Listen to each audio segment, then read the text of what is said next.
Taiwan, I'm Liao with news from here in Taiwan and around the world.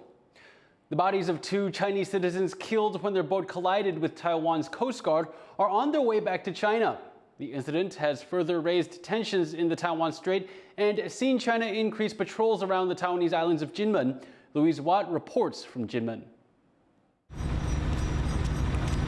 A Taoist ceremony for two dead Chinese sailors in a Taiwanese port before their bodies and their boat are returned to China.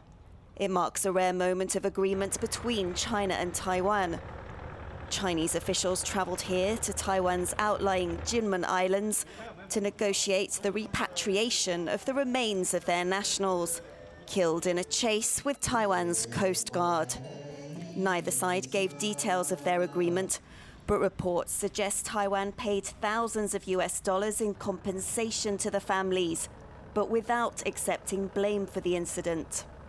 公示的内容就是你们今天看到我们所做的一切嘛，就是遗体归还，然后船也归还，然后这个把事情圆满落幕这样子。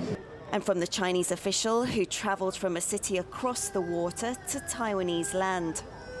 双方善后协商，终于达成共识。希望台湾有关方面积极落实纪要条款。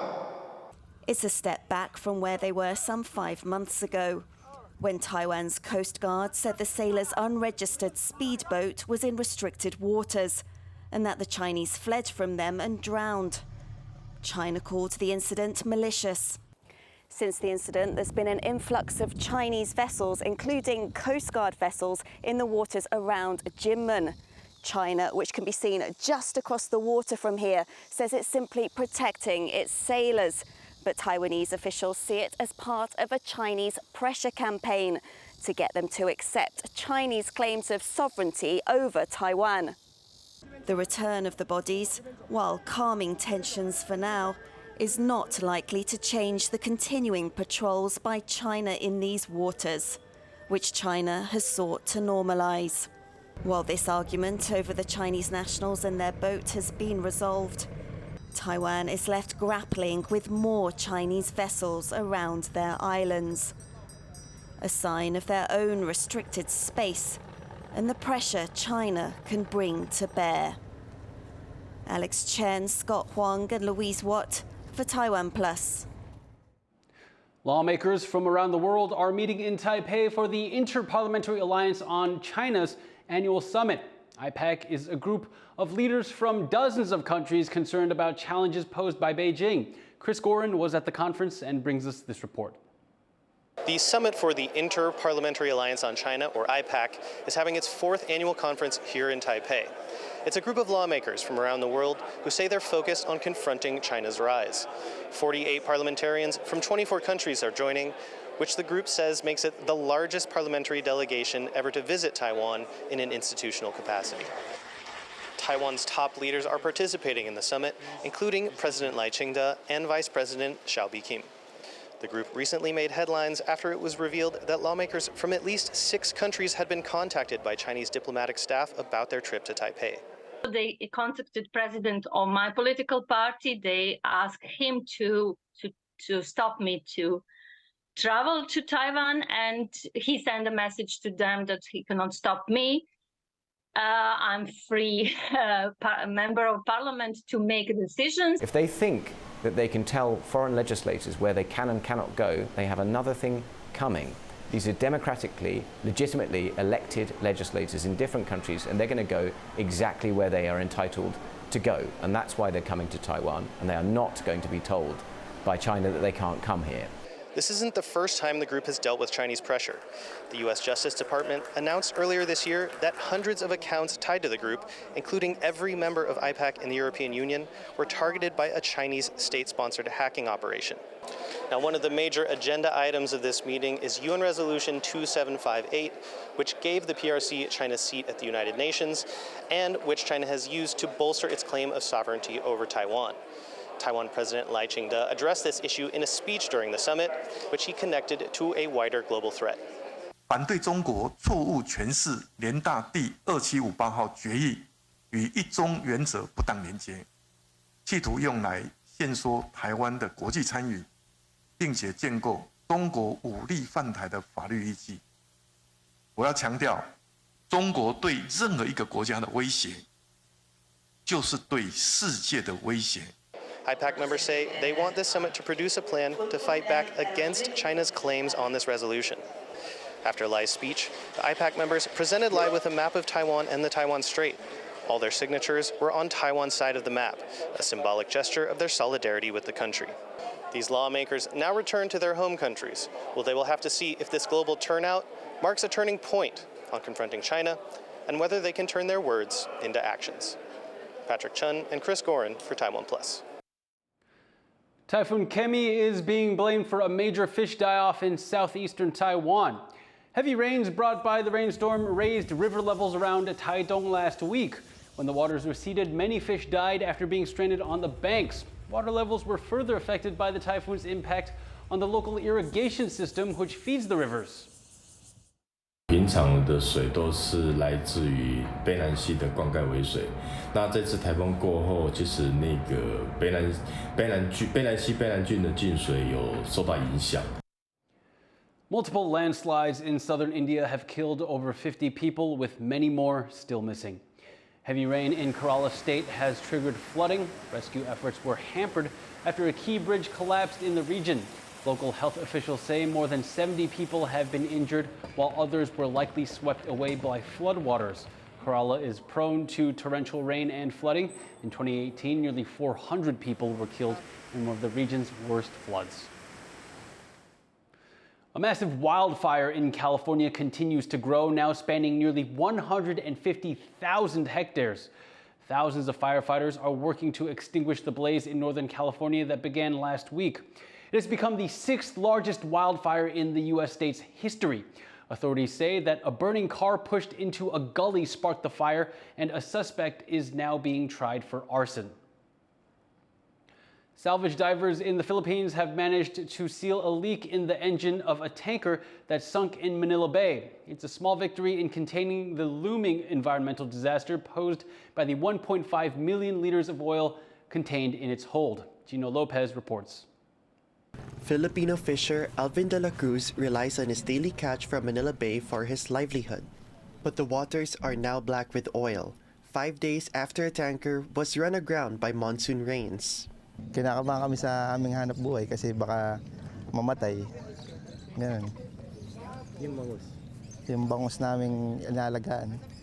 The Philippine tanker, carrying 1.5 liters of industrial fuel, sank just northwest of the capital city. While working to contain the leak, officials banned fishing in coastal waters, leaving thousands of people without the means to earn a living.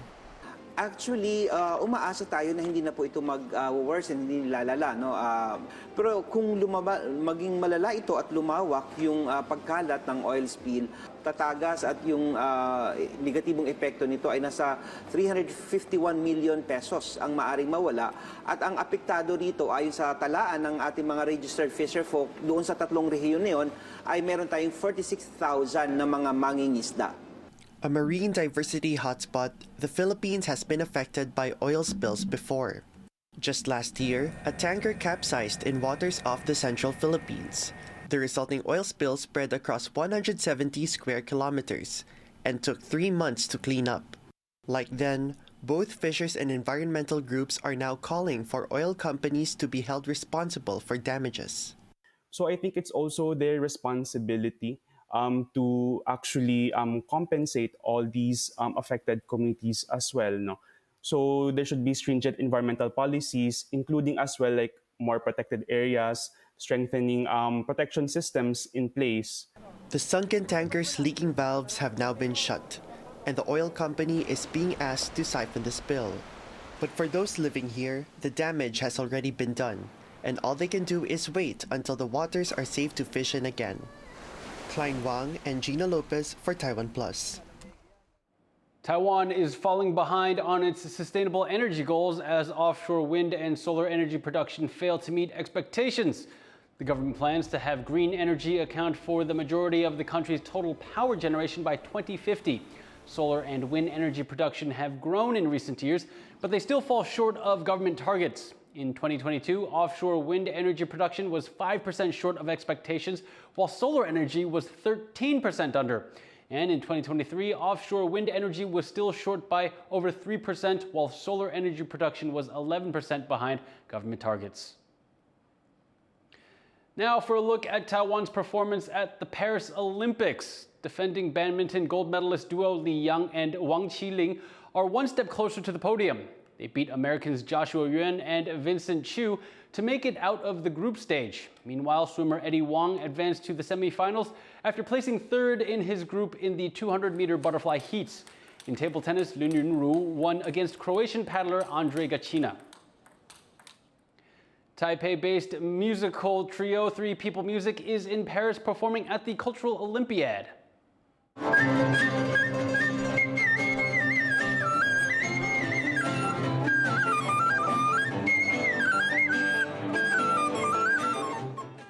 The group blends Taiwanese folk music with the sounds of 3 classical Chinese instruments. They are part of Taiwan's delegation of artists and musicians at this year's cultural festival held alongside the Olympics. The trio performed at a reception hosted by Taipei's representative office. The deputy mayor of Paris attended the event, where he reaffirmed ties between France and Taiwan. Taiwanese theater troupes are stealing the limelight in Malaysia. They're taking part in the Georgetown Festival, where the port city's colonial past blends with modern-day innovations from around the world. Irene Lin takes a look. A dramatic puppet show on stage. And behind a curtain is an underground theater group from Taiwan, the Flying Group Theater. They're part of an ensemble of Taiwanese performance groups taking the stage in Georgetown, Malaysia, for its 15th annual International Art Festival. Flying Group says they put on a different show wherever they go, interacting with the city spaces through their puppets. 为什么我们需要去到新的城市？因为有点想借由这种小戏，然后近距离去我们会说扰动吧，就让大家对于表演艺术这件事情有其他的感受。There are also more extravagant performances from Taiwan. Guoguang Opera Company performed for a nearly full house. They've gradually built up a name for themselves among local audiences. They say it takes some work to keep people coming to their shows. 现在的观众普遍会觉得京剧的故事，它里面所扮演的这些古代的内容，会跟当代的观众好像有距离。所以呢，国光其实一方面我们在传承的时候，让演员身上的这些功法都能够承接；另外一方面，我们非常重视用现代剧场的美学，然后辅助我们每一次的不同的主题。It's the 6th time Taiwan has taken part in the event, where artists from 17 other countries gather to celebrate creative freedom that stretches beyond space and time. 乔治是在入里之后也就是意味着这个城市它不能够在硬体上做更多的改变，因为我们要保护这个古迹嘛。这些建筑物不能走，但是创意可以走，然后可能性可以再往前 extend。The festival even has a special bond with Taiwan. For the past 6 years, artists from Taiwan have participated in a special program called Isle to Isle, launched to celebrate the friendship between the islands of Penang and Taiwan. The Peking operas and puppets seem to have found their place here, serving as a snapshot of the diverse faces of Taiwan's theater. 这2个案子当时把它摆在一起，觉得是一个有趣的对照。你可以看到台湾在剧场上面很大型的制作，非常高水准华丽的场面，你也可以看到非常街头的，很能够呼应乔治市艺术节的这一个剧场形式。The Georgetown Festival will go on for 10 days. Most displays are dedicated to local performers, with international artists from Taiwan, Indonesia, Italy, and more sharing the stage. Andy Xue and Irene Lin for TaiwanPlus. Thank you for watching What's Up Taiwan. You can visit the TaiwanPlus website or follow our social media for more stories from Taiwan and around the world. Finally, check out these cats and their owners attending Ancient Egypt Cat Night at Shanghai Museum. I'm Liao. Take care and see you next time.